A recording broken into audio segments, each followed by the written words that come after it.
Welcome back to the second channel. I know what you're thinking. Corporations, you hate them, you love them, but they just want to make money.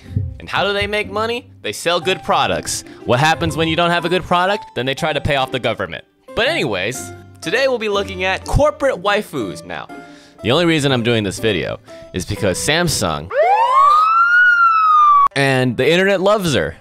They really love her. And that got me thinking, how often do you see like corporations have female mascots? And I tried to look it all up, and this is all I got.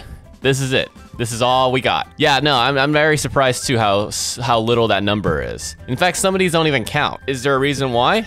I mean, there's probably many reasons why. Yeah, this is all I got. And remember, I am basing this on the American perspective. So if there are international companies that have female mascots, well, I couldn't find it in the Google search, so those companies better try harder. I'm imagining why there's so few female mascots. I think it's because, and this is pretty sexist of me to say, but I think back in the old days, when a lot of wives would do the shopping, they would probably go down the aisle and see a bunch of colorful characters and a bunch of masculine men, and there's just something about them, there's just like, man, that Mr. Clean guy, I like the way he looks. I wish my husband was like that, and then she'd buy the product and use it to clean. But we're not here to discuss the representation of females in corporations. No, we're here to do much worse. We're here to rank them. I guess we'll start off with the most popular girl, Samsung Sam. Tons of Rule 34. What the fuck is this? Sam's True Story. Sam's not real, stupid. She's not bad. She looks like a typical Samsung worker. She has the uniform on, she's got the pants. She's not overly sexualized, but she's got enough of a shape that you can sexualize her. I don't have a Samsung phone, so I can't really say if she helps sell me a phone. Because honestly, it just looks like, it's like one of those models, you know, where you hire models to like hold a product and you expect that to sell. And maybe to some people it will, but not to me. But I do respect her design. It's very normal, it's very tame. I can imagine someone was looking at this and be like, yeah, this is okay. We're not gonna sexualize her. And then the internet sexualized her. So she gets an A rank. Aunt Jemima. Ooh, Aunt Jemima. Now, Aunt Jemima is a very nice and wholesome lady, a very family woman, respectable, independent woman. We give her an A. A for Aunt Jemima. Chiquita's bananas. She used to be a banana. Would you f this banana? Unfortunately, Chiquita's banana kind of downgraded her image, and now she's like this. To be honest, I didn't know this brand had a mascot, and I don't buy these bananas because of the fact that there's a woman on it. I buy it because they're bananas, and I like bananas. I do buy your bananas, though, so you get a B. Columbia Pictures.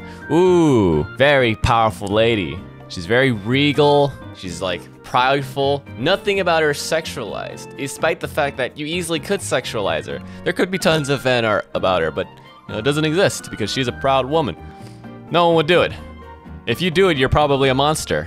I mean, they did Spider-Man, they did Men in Black, but their new movies haven't been so great. Oh, this one. Okay, Copper Tone Girl. Now, I can't show you her because I'm pretty sure YouTube would consider her child porn. You know, back in the 1950s, when I guess pedophilia was the norm, lots of brands and corporations would use their daughters to sell their products. But this one was very scandalous. You probably have seen this girl, but it's the one where it's a little girl in the beach. She's wearing bikini bottoms, and a dog is pulling down her bottom to reveal her bare butt, and it's untanned. Nowadays, you see that and you're probably gonna be like, wow, that's pedo bait for sure. But I give her props for being iconic. Also because of the fact that I don't think what she's promoting doesn't really work. Because Coppertone is a sunscreen company, and you're telling me that she put on the sunscreen and still got sunburnt based on the logo? Yeah, no, I'm not fucking buying your product. It doesn't seem like it works. D. So Princess Crunchyroll, or Crunchyroll Hime if you're a disgusting weeb. From Crunchyroll, her mascot, I know I should be biased towards anime girls, but she's kind of basic. And she's too orange. I know she has a lore and a personality and a whole like, now every time I see her, I don't think about wanting to stream Crunchyroll. I just think I want to pirate. Oh, here we go. We're getting the good stuff. We got Esurance Erin. Now, this girl doesn't exist anymore. Rest in peace. But back in like the early 2000s, maybe 2010, I don't remember when the commercials come out. Her commercials were everywhere, and my dumbass young brain didn't know what she did, what she was. I thought she was a cartoon. I thought it was a commercial for a cartoon because of how good it was. She was like the super spy. She's got that latex. She's got the pink hair. She's got a storyline. She kicked ass. She sold you insurance when back in the day, I had no concept what insurance was. And I feel like if she was released today, she'd be just as sexualized as Samsung sang, so she gets an S. Because she's awesome. Fanta girls. Fanta girls. Fanta, Fanta, wanna Fanta, wanta Fanta. That shit was stuck in my head for so long. To be quite honest, when this came out, I didn't pay too much attention to the girls. I just liked the song. But,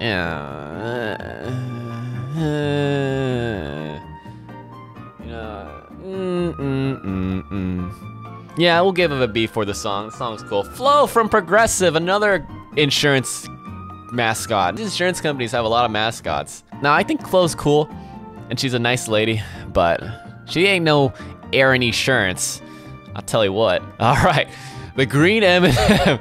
Okay, now I don't think this should count because obviously the mascot for M&M is the red and yellow M&M, but we're starved for women here, all right? Corporations is a man's world, and there's barely any women in it. The fact that you can make a fucking circle, give her some human arms and human legs, and give her like a female face, and you have yourself a sexualized fucking M&M, and the fact that people actually wanted to fuck this thing when she came out, that's honestly, we gotta give her props for that. I will give her props because she does have a lore. She has a lore, and she's pretty funny. All right, Hello Kitty. All right, so I think Hello Kitty's cute. I would love her as a pet, you know?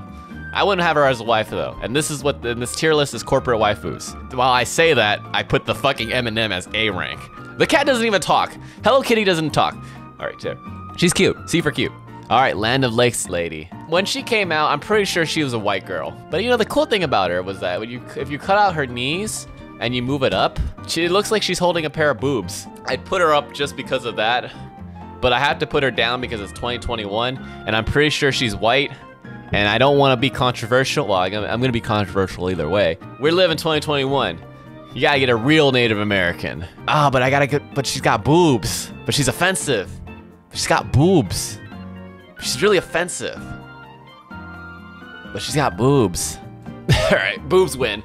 Sunbeam Bread? Another daughter of like the CEO. I've never seen this girl. She's definitely better than the Coppertone girl. She's more modest, so we'll give her that. But you know, Morton Salt Girl. I always thought this was a lighthouse, so that's a D. Mrs. Butterworth, another syrup mommy. Oh, look how big she is. She's a big girl. Look how thick she is. She's literally thick. She says she's light, but she's thick and rich. Oh, she's rich. Only thing, Mrs. Butterworth is a Mrs. She's taken. Aunt Jemima isn't taken. We can still marry Aunt Jemima. We can't marry Mrs. Butterworth. Otherwise, we'd be disgracing her. She is thick and rich, though. So whoever did marry her is loaded and is getting some syrupy goodness. But because she is taken, we gotta dock some points off her. But she is Mrs. Butterworth. So, she goes up. Actually, let's move Chiquita down. Flo goes up. The Netflix VTuber girl. Now this doesn't really count. And she's kind of cool, but she's been branded this design.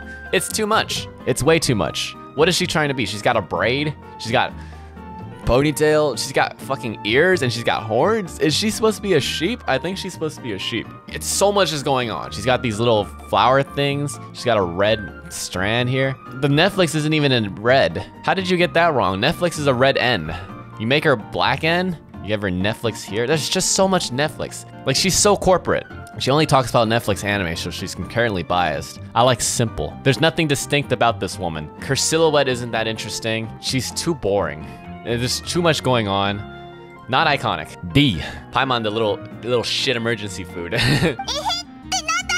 But the face for one of the most successful gacha games to come out recently. And I do like the game. So yeah, I'll give her some props. She gets B. She's over than Bananas, over than Land of Lakes, over than Fanta Girls, over than Flo. I do like Spider-Man. All right, Saber. Now, you know where I'm gonna put her. I'm very modest. Starbucks girl. I drink Starbucks sometimes, but I'm not the biggest fan of Starbucks. What is this logo supposed to be? Like, I know it's a mermaid. Look at the original branding. Holy shit, what is wrong with her fucking legs? She split her legs. And wow, they actually showed all that. She's a very kinky girl, I'll tell you what a kinky mermaid. But the fact that she's a mermaid and she split her legs or her tail fin open in half is kind of sus. Like, what is she doing? She's splitting her legs. This woman mutilated herself to sell coffee. That's kind of disturbing if you really think about it. explore here. All right, Sunmade raisins. I like raisins. From humble beginnings, look at that, humble beginnings. Problem, scary thing about Sunmade is that she's probably the daughter of an Italian mob. So if you're gonna marry her, you're marrying to her family. There's a chance that her family might be gangsters. Now that might be a good thing or bad thing, but I've seen Godfather and I know what happens to the husband. It don't end up too well. I like her a lot. Yeah, I like her. Utz. I don't know what Utz is. I mean, based on her design, it's a little creepy. I'm not gonna lie. I put her over Starbucks. Finally, we saved the best for last. We got Wendy. Wendy from Wendy's. Why the hell did this happen? This came out of the fact that Wendy, oh wait, now I remember, because she has a crazy Twitter account. Her social media presence is amazing. Wendy's is one of the few companies that understands the internet. Very iconic design. That's perfect to become an anime girl. Obviously, Wendy gets an S tier. Do I put her, and I put her above Eren, because Eren died. Wendy is eternal. And that's my tier list for corporate waifus. Do you agree? Do you disagree? I'm sure you disagree. I'm sure you want Saber to be S tier, because S for Saber. But I can't do that, because I am not S tier, unless you subscribe. So subscribe. That's my tier list. All right? I'll put a link in the description below if you want to make your own tier list, and you want to send it to me on Twitter. So I hope you have a good day, okay? Bye.